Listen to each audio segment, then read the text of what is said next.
We're shifting into a new paradigm. The world is moving away from living in survival and learning how to thrive. We're shedding everything we have been conditioned to believe and creating a new reality as we uncover the truth within us. The truth is in our bodies, in connection with our sexuality. With this comes change in the way we approach intimacy in all of our relationships. The New Paradigm Intimacy podcast is here to support you to understand how we can better experience sex, love, and connection. Each episode, we will be sharing the voices of leaders who are supporting the shift in the new paradigm by harnessing the power of sexual energy so that you can experience your deepest pleasure and all of your aliveness.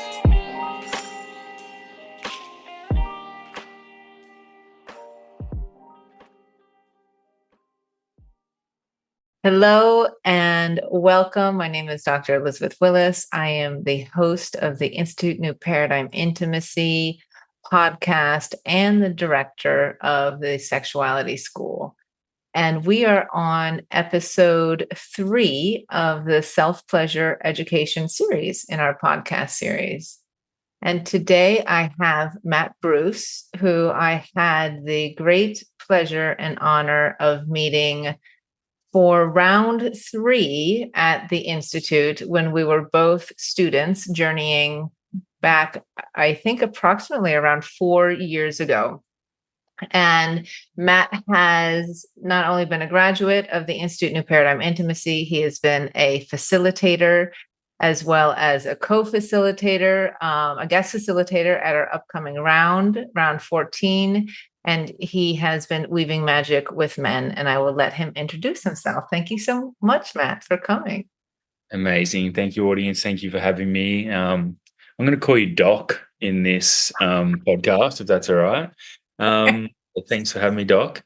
It feels good to be back in the energy of New Paradigm Intimacy.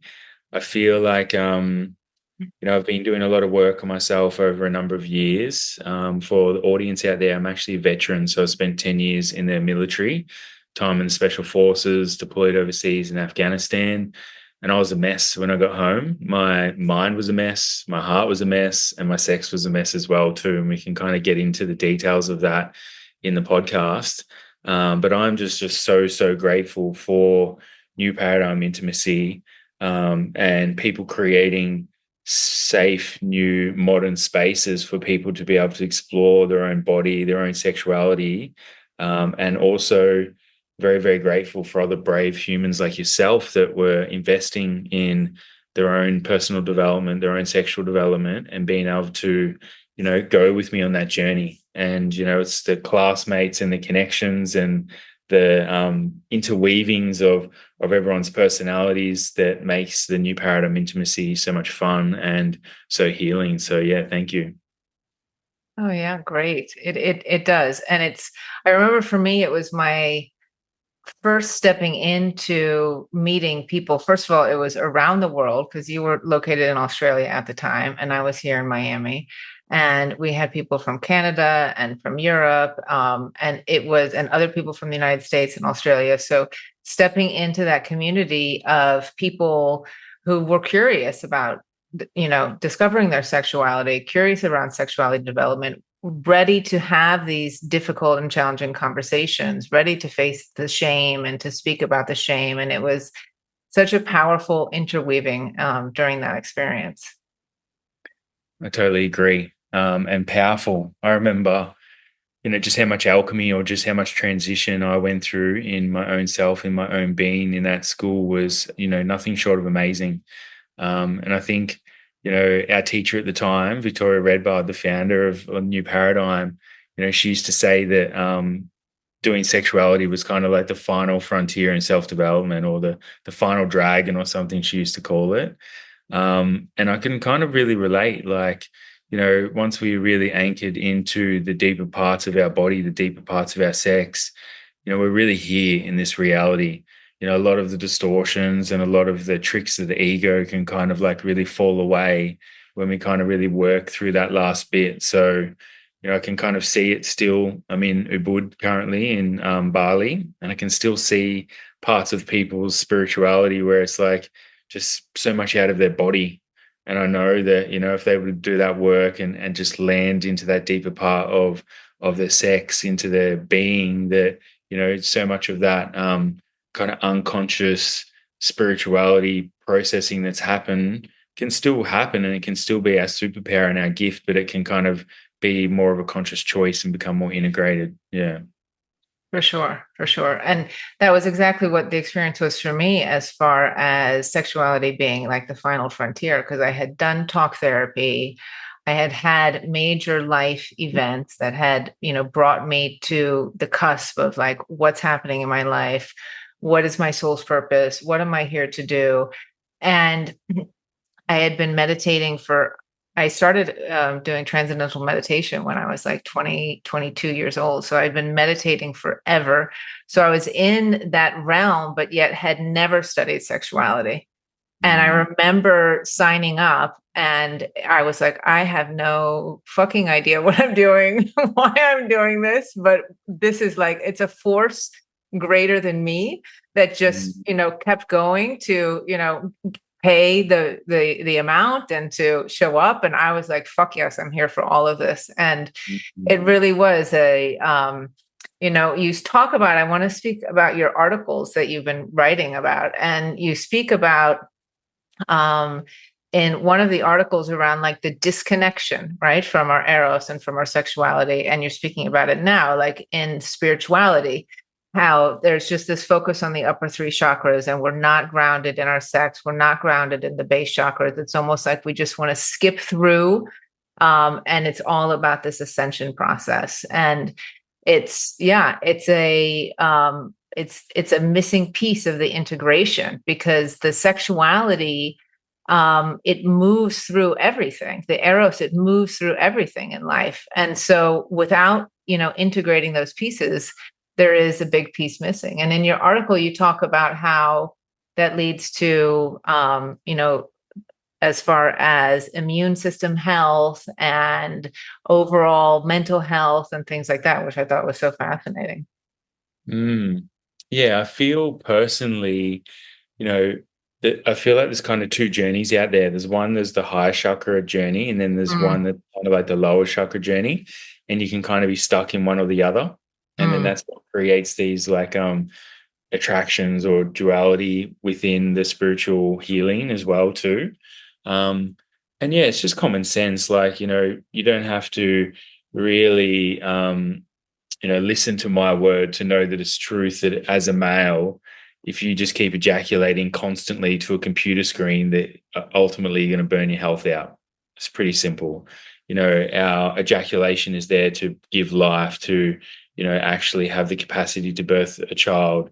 The amount of energy that takes from your endocrine system to be able to create life, to summons all of those juices. And if you look at Eastern philosophy, Taoism, Ayurvedic, traditional Chinese medicine, all of these health-based sciences that are 5,000 years old, extremely believe the semen is really sacred and something that should be retained. And, there's thousands of years of practices for us to be able to follow, to be able to achieve that. So definitely see a really strong correlation between overall health of society and the state of our sexuality as well too.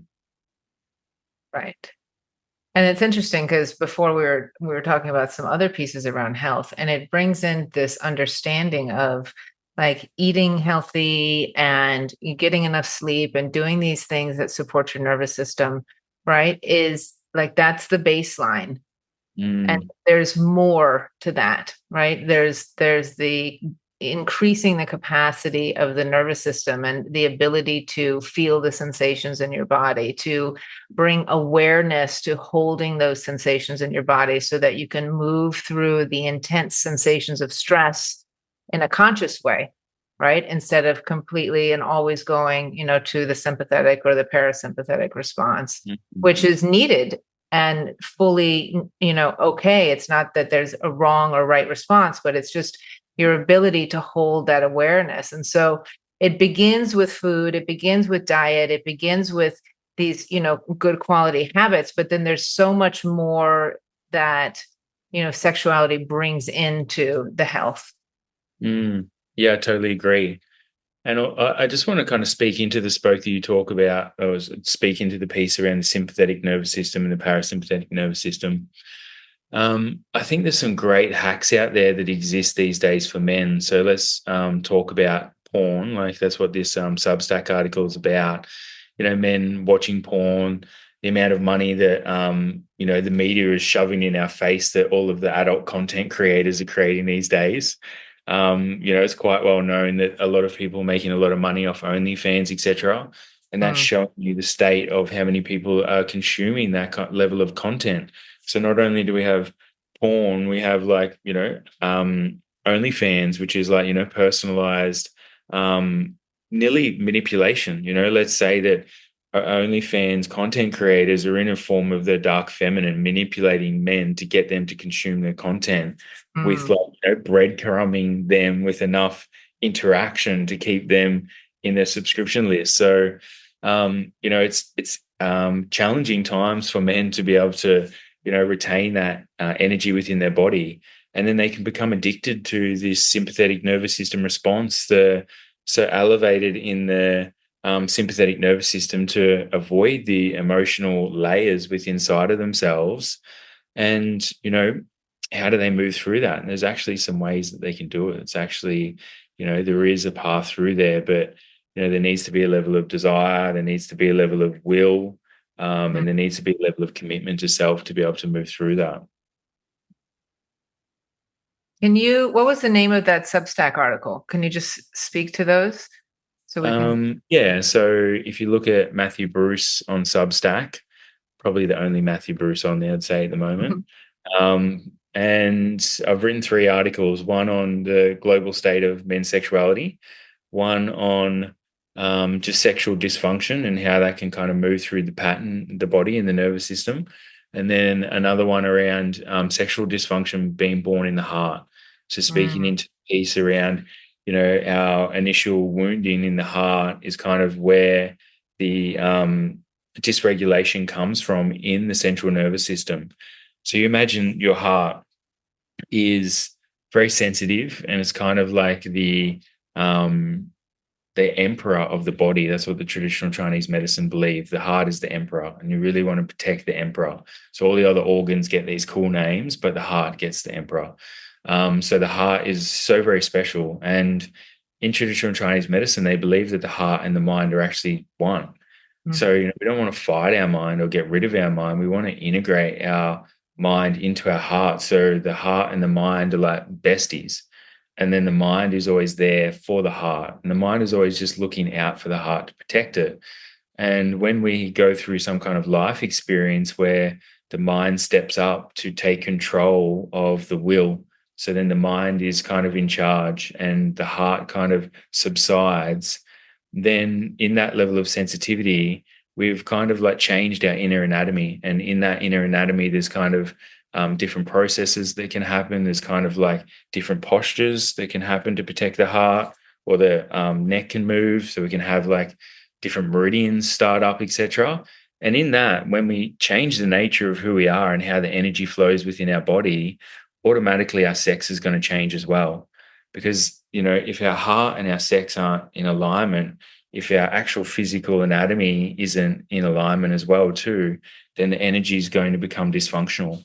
And that's going to look different for every single person. There is so many different forms of heartbreak. There are so many different forms of, patterns that can change, or meridians that can shift, or star signs. And this is why we see just such a large spectrum of, people, sexuality or sexual dysfunction looking very different. But a lot of it starts in the heart. And, when we can kind of come back to that as men and realize our level of sensitivity, our ownership of that, and, start to do the work, which can, sometimes take years for us to get to the space of having emotional bandwidth or capacity to be able to hold our deepest trauma. You were kind of speaking of that earlier. It's kind of like we're just building and building and building. And it's like the more capacity we get, either the more we feel or the more we help people as well too. So, those articles are, I guess, maybe just a reflection of my inner deep dive into understanding my own anatomy, my own healing journey, and being able to share that with the world in a level of language that kind of makes sense for men to be able to decipher as well. Mm-hmm.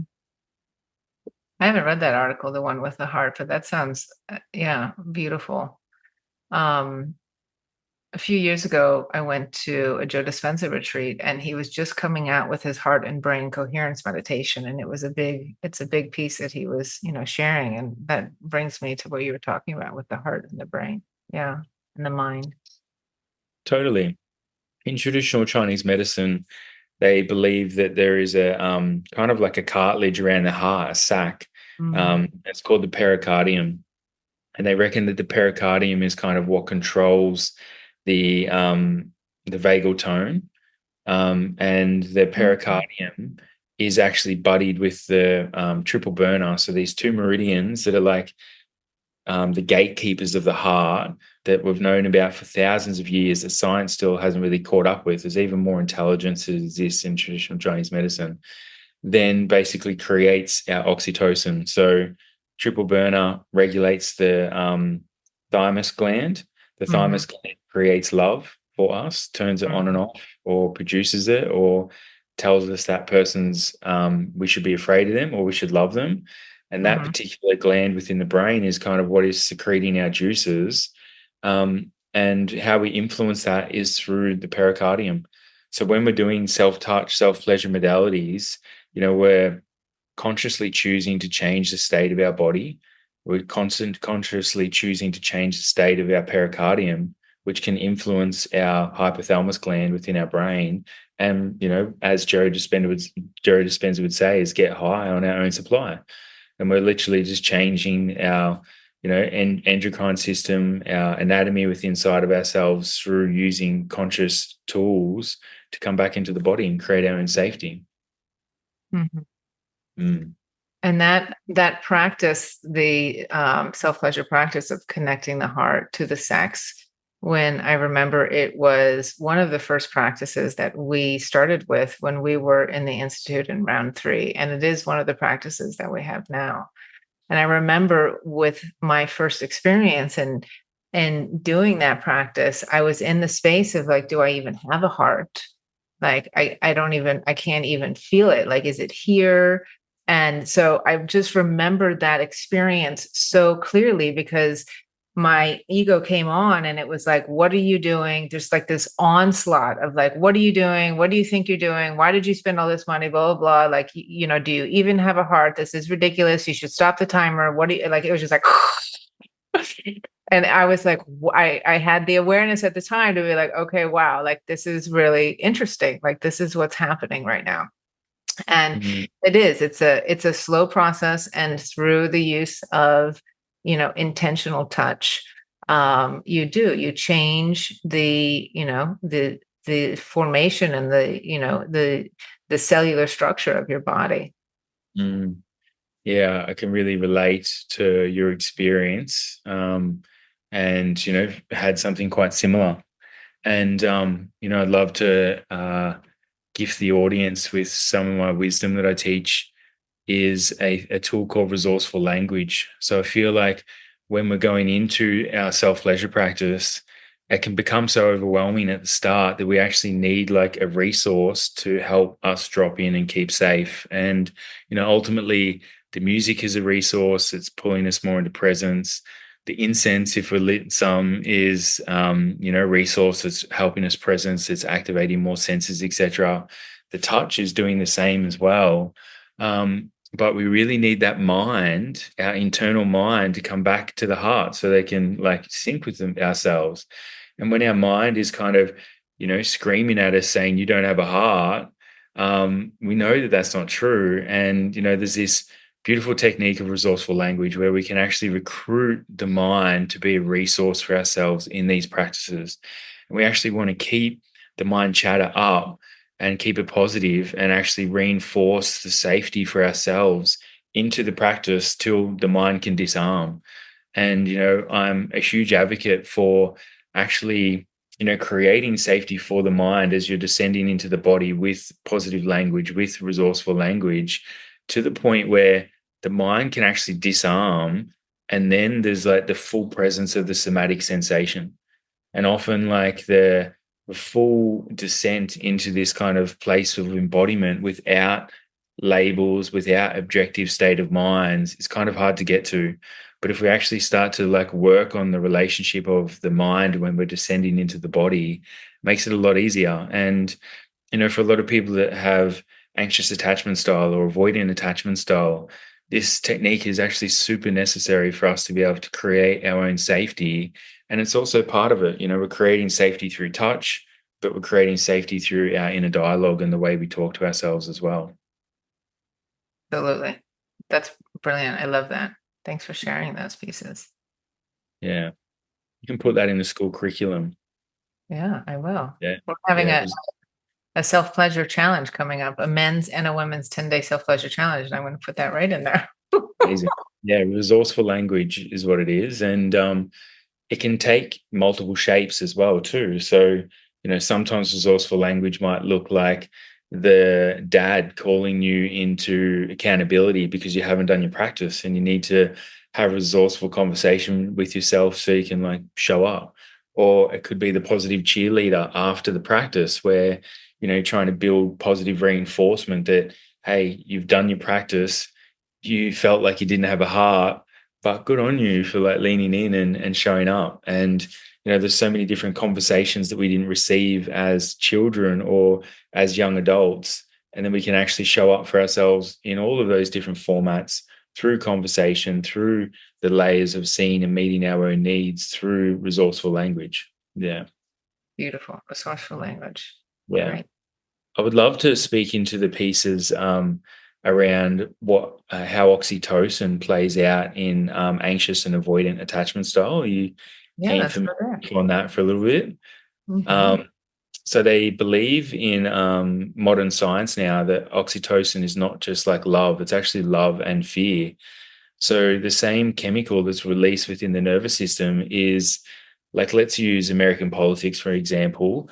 There's so much like love and hate. There's kind of like, people will jump on one side of the fence and, they will be distorted in the truth that they believe and they hold that space, and that's where they feel safe and, they're identifying with that area.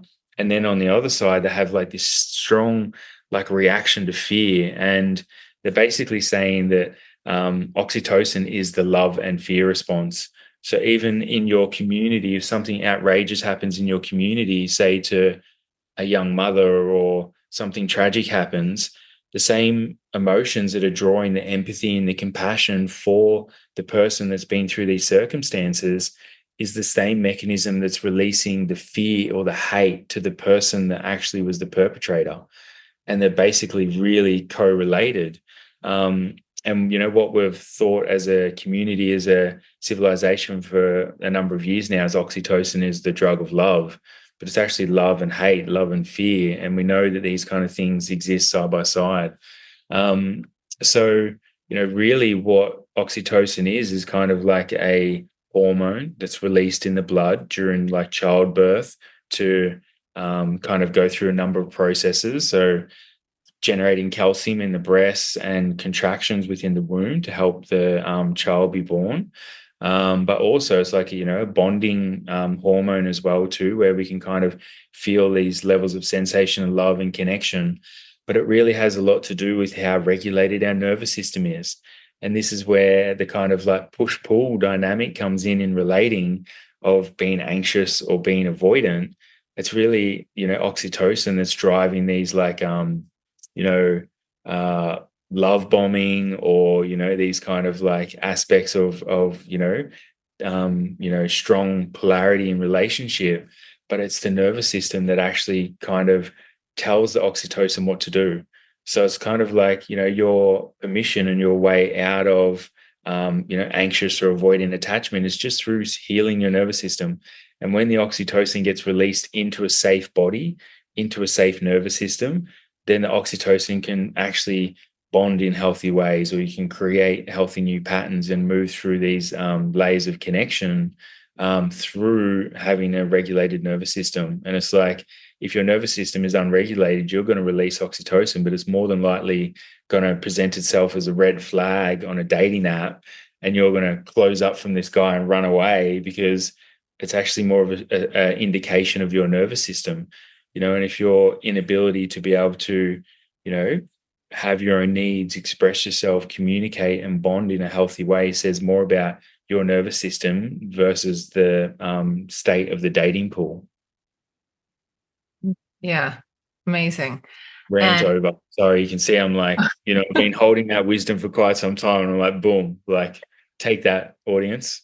Yeah. So I love that. And we just did a masterclass. I called it The Love Addict, and it was on how to use the self-pleasure modality for the anxious attachment piece. And that oxytocin that you're sharing, having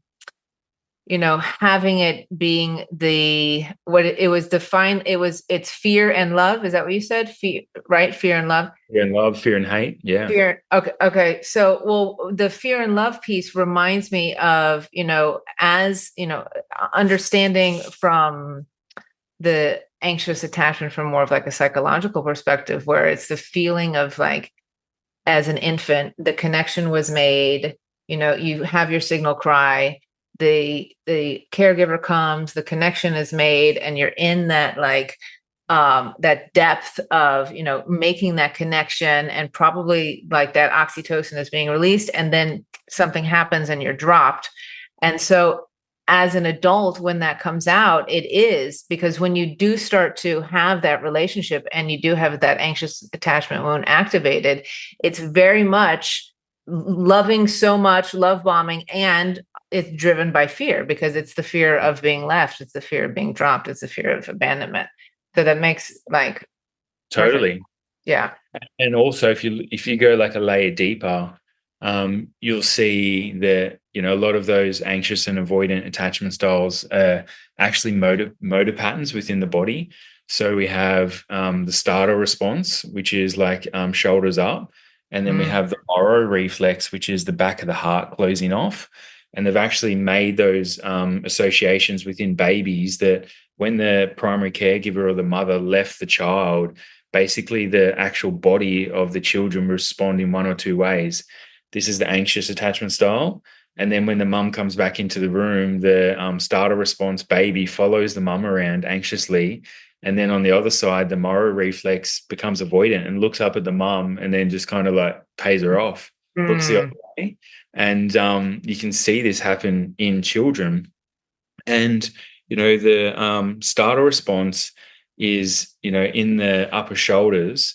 And I spoke before about the triple burner meridian, which is kind of what regulates the hypothalamus gland and what regulates the oxytocin. It actually goes around the ears, so kind of where the hypothalamus gland is in the middle of the brain, comes down the back of the neck, and then down the shoulders. So the actual mechanism for us to control our oxytocin lives in the responses within our body. And then we can actually start to turn these motor patterns off through self-touch, through self-pleasure. We're actually touching our body.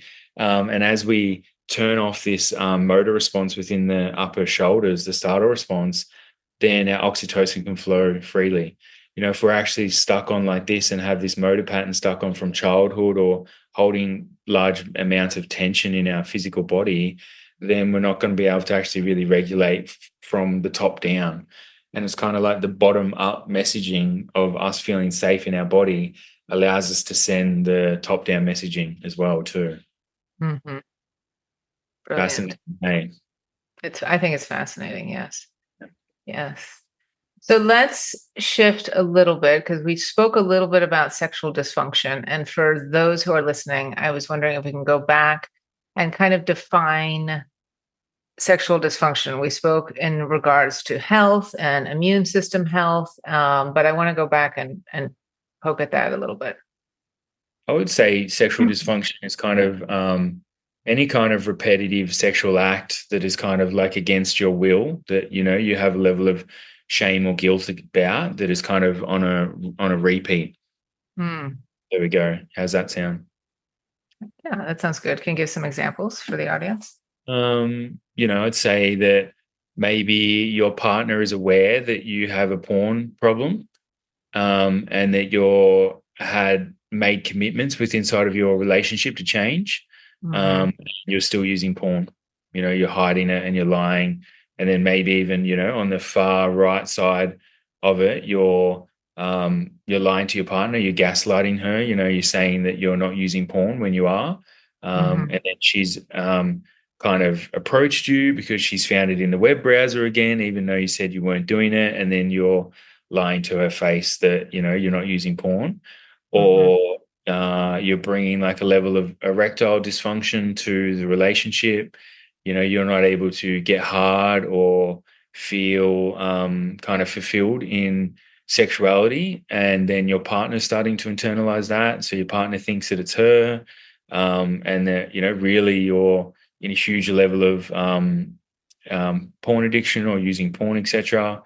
Then we have all Hmm. the way out to the other far spectrum of, you being fully addicted to sex, and having multiple sexual partners that, you know, um, you're lying about, and you're possibly putting, your physical health and relationship health at risk through, how you're conducting your life, and just how much kind of shame or like hidden aspect you have in that. Yeah.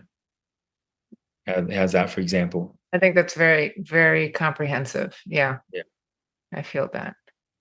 And the piece that's coming through as I'm finding more and more people are interested in studying sexuality, especially men, and studying sexuality development, is this piece coming through around, well, can you speak to the shame that is there, and moving through those pieces of shame um to to reckon with the sexual dysfunction, to face the sexual dysfunction.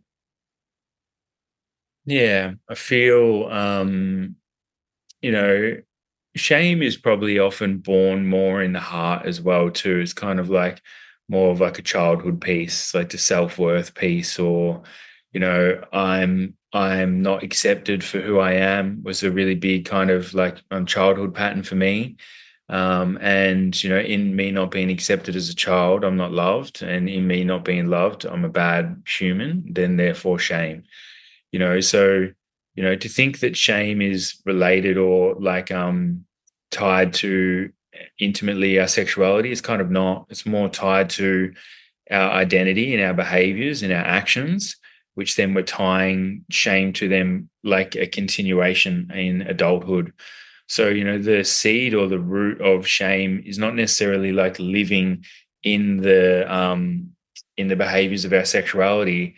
It's living in the very fabric of who we are as individuals, and how we're actually meeting the world from a place of mind and not from a place of heart.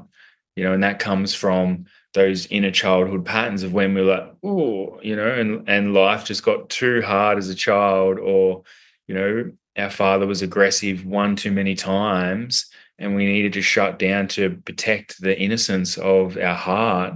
Mhm. That, we've then therefore transitioned into a place of shame. And, yes, freeing our sexuality and speaking about shame of kind of in our relationship to porn or sexuality is one piece of it.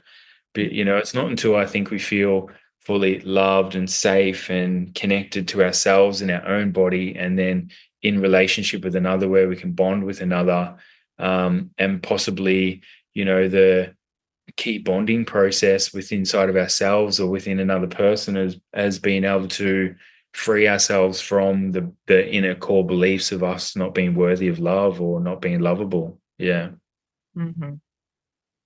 Right. And it does take time, to move through those pieces.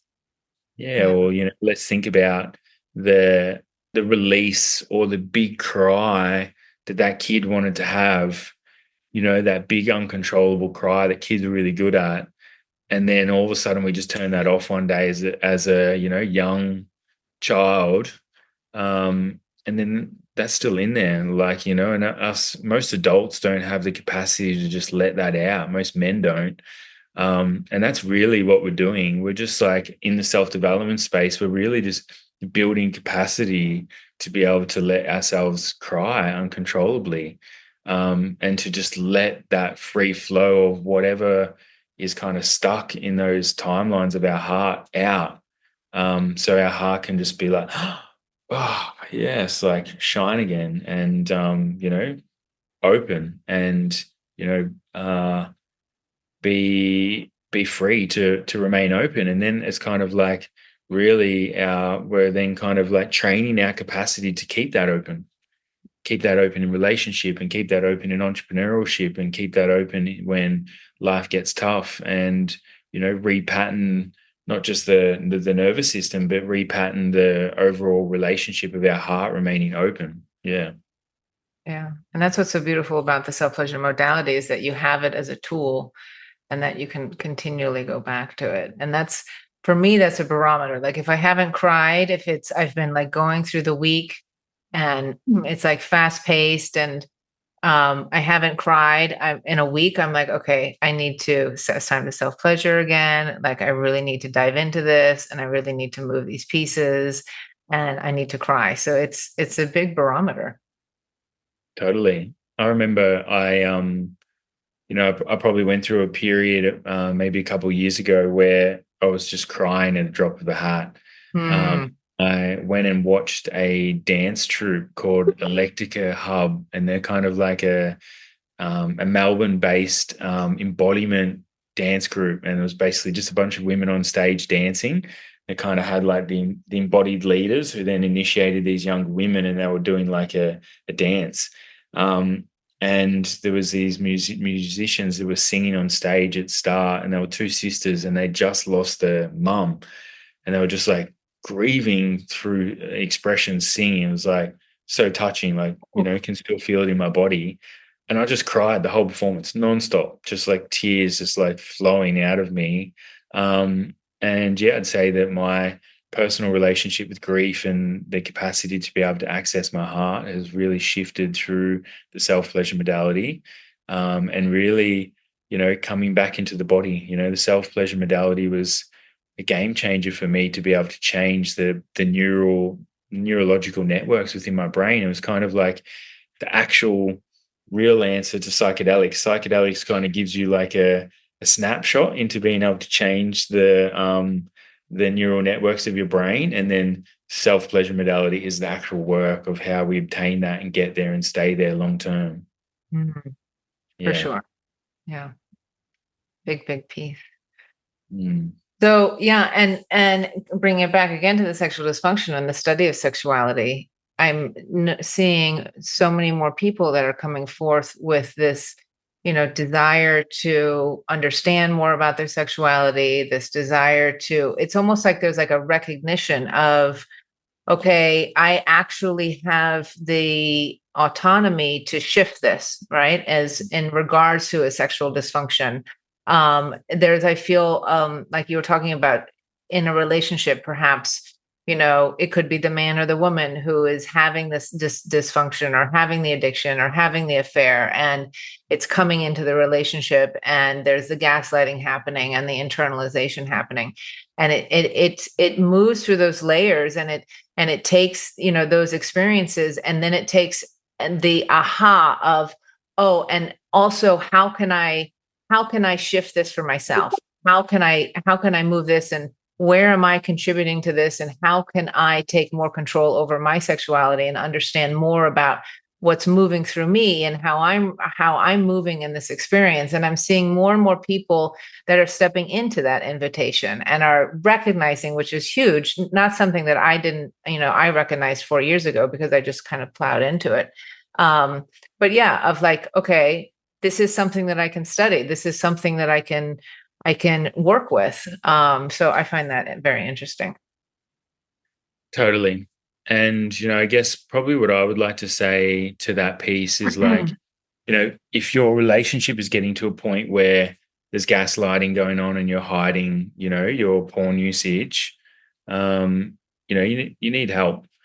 And then also, often the partner on the other side of the coin, the partner who's, invested and wants to see the change, probably the partner who's not holding the shame, and the partner who's, not being the partner who's being gaslit, who's wanting to see the reality shift, who wanting to discover the truth, who's wanting to, watch it unfold. There can be really long-term psychological damage that's happening in that. So, if your relation is getting to that point where, you're kind of like distorting like the feminine's expression of her intuition and like helping her and twisting that for her, you really want to take ownership and responsibility as a male. And I know that that's probably like one of the hardest things to do when you're in those spaces, when you're in deep levels of shame and you're in deep levels of distortion. But, I want to make it known on this podcast that there are safe spaces that do exist for you to start doing the work. And it doesn't even necessarily have to be with your partner. You can turn around and go see a psychologist on, a very private means. You can work with a men's coach. You can work with a men's sexuality coach out there, and you will be held and you will be respected and you'll actually be honored for leaning in to do the work at that point. You will be received with, more open arms than you could imagine. But, you really need to think that if you are in those spaces, and I've been there and, I've lived that life, and it's quite tough. I can feel the emotion in it, in what it's like to be in that reality. You need to take ownership and responsibility. And, there's only one person that can really do that. And, like trying to fixate on fixing your sex at that point is probably also not the answer. You need to just fixate on creating a little bit of space, just breathing and, separating yourselves and coming back to who you are and finding what brings you joy and, finding ways to de-stress yourself and, focusing on your own heart. Then after that, once you get to those spaces and you have bandwidth and resources and relaxation in your body, then your capacity to change your sex will become a lot easier. Being in the trenches and trying to create change of quitting porn while you're at the bottom and you have no emotional capacity, no bandwidth, no space within your nervous system, no capacity for neuroplasticity, is pretty much impossible. And you're under-resourced, and then your partner is begging you to quit porn, and then you're trying to put this little bit of energy that you do have towards changing your sexuality, is probably not the best pattern to go down, not the best pathway. Great point. Perfect. Yeah. It's often the simplest answer as well too. And we probably don't want to acknowledge that as, leaders in the sexuality space where, somebody's in sexual dysfunction and you need to work on your sex. It's like, actually, you probably just need to, de-stress your life a little bit, or forget about your sex and, go play a game of badminton with your friend, or go rollerblading, or do something stupid, or watch a comedy movie, and, actually get out of this loop of self-judgment and shame and guilt and all of these things, and come back to a space of both of those things can exist as well. You can be in sexual dysfunction and still cultivate safety and joy for yourself. And, the more of that you build, then, you then have space to build on that, which, creating a life of joy and then a life of pleasure in the body as well too. So the answer is still always going to be, you have to do the work, but, how those steps look are going to be a little bit different. Right. Yeah. That resonates fully. And it is those small pieces that sometimes it's the hardest thing to do, because sometimes it's, it's like, I need the big impact, right? So I need to spend the money. I need to go on the trip. I need to, do this, have this big impact to change my direction. And, speaking to your point, it's often not that big impact that you're looking for, because that's actually perpetuating the system that you're in by, having that big impact to your nervous system. But what you need are those more subtle fine tuning pieces. Yeah, I totally agree. And often, like, we could be like in a major depressive episode, or we could be really numbed, or, we could be using a lot of porn, but we can still also possibly have moments of peace and joy throughout the day. But because our nervous system and our awareness is so tied to, dopamine rushes or extremities, we mightn't even notice them. And they could be existing, and, we don't actually have any neural networks to the positives, to the safety, to the peace. That's one of the things I work on in my microdosing school, is, strengthening those pathways to the peace and to the safety. And it's ultimately what self-pleasure is as well too. Just tuning into the peace, tuning into the lightness, tuning into what feels good in our body, and then just strengthening those neural networks over time. That's all that's left, is, capacity to hold both and be at peace in both. Yeah. I feel like pulling this to a close. Did you have any other final pieces to add on our beautiful a level of gratitude for new paradigm intimacy, to go from those spaces. So for any male or female that's listening to this podcast, that, if you are in those spaces of, sexual dysfunction, or not being able to show up for yourself, that, there is a space out there for you to be able to learn to move through this. And there are people that are wanting to support you in that. And also, it's a journey. There's still parts of my sexual dysfunction that can play out and still come up, and, still teaching me and schooling me and humbling me, and, calling me forward as a male. And that, your sexual dysfunction is probably more of a gift. It's not something that you need to shun or think is an issue in this life. It's actually kind of a mechanism to drive you more into your heart, and to understand who you are, and to see that dysfunction is kind of like something to just call you forward. It's kind of like your motivation in this life. And it's not something that you need to look at with negative eyes as well. It's kind of like one of your friends. It's just kind of teaching you in a weird way. Yeah. An opportunity. Yeah. Opportunity for change. Beautiful. Well, thank you so much, Matt, for your time. Thank you. I really appreciated it. Big love to all the listeners and the New Paradigm fam. Yes. Thank you. Thank you for tuning in to the New Paradigm Intimacy podcast. My name is Dr. Elizabeth Willis, and I am your host and owner of the Institute New Paradigm Intimacy. I hope you enjoyed today's episode and found it both activated and vibrated in your body. If you liked what you heard, please be sure to subscribe to our podcast on Apple and Spotify and leave us a review. It really helps us out. Don't forget to follow us on Instagram and Facebook at New Paradigm Intimacy. For behind-the-scenes content and enrollment notifications for our graduate self-pleasure modality certification course, and more tips as we bring pioneering approaches to sex, business, and relating. Have any questions, comments, or topic suggestions?